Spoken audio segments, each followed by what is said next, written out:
What's up guys, Sam here, welcome to Tech Today TV.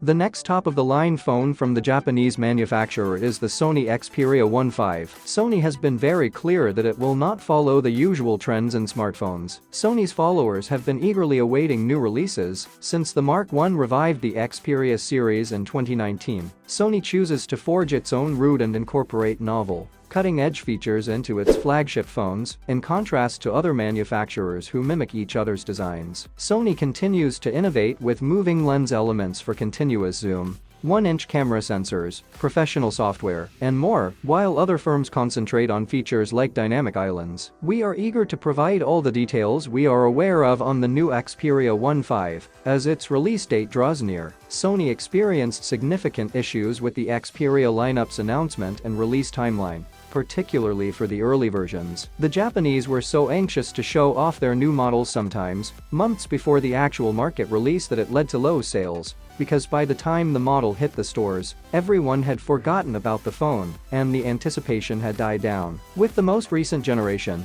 that has been corrected. Sony has admitted the issue and committed to reducing the time between announcement and release. The last time, everything occurred within a month, so things are unquestionably improving. You can see all this neatly summarized in the table above. It's still early days, and there are a couple of months until the official announcement. But if Sony sticks to its spring-summer release schedule, we should see the Xperia 1.5 sometime in late May or early June. The price tag of Sony's late flagship phone has been a painful subject for all Sony fans. The bad news is that Sony isn't afraid to charge exorbitant prices for its latest phone, making it significantly more expensive than all of its competitors, and sometimes pushing into premium foldable territory. The good news is that these prices quickly fall, and you can get the phone with a huge discount just a couple of months later. The prices in the table above shouldn't scare you. Even though the Xperia 1.4 launched at the mind-boggling price of $1,599 for the 256GB model,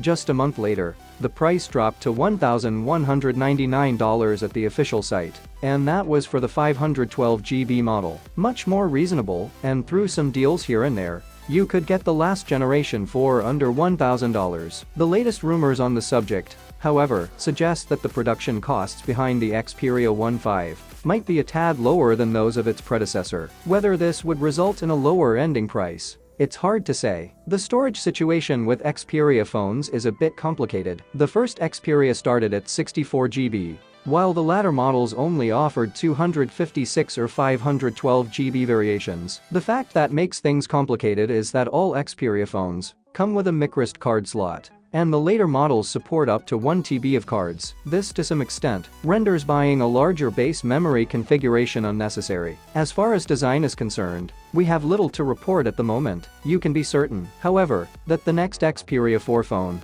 will be unmistakably Sony at its core. The rectangular design will most likely remain unchanged, courtesy of the 21:9 screen aspect ratio.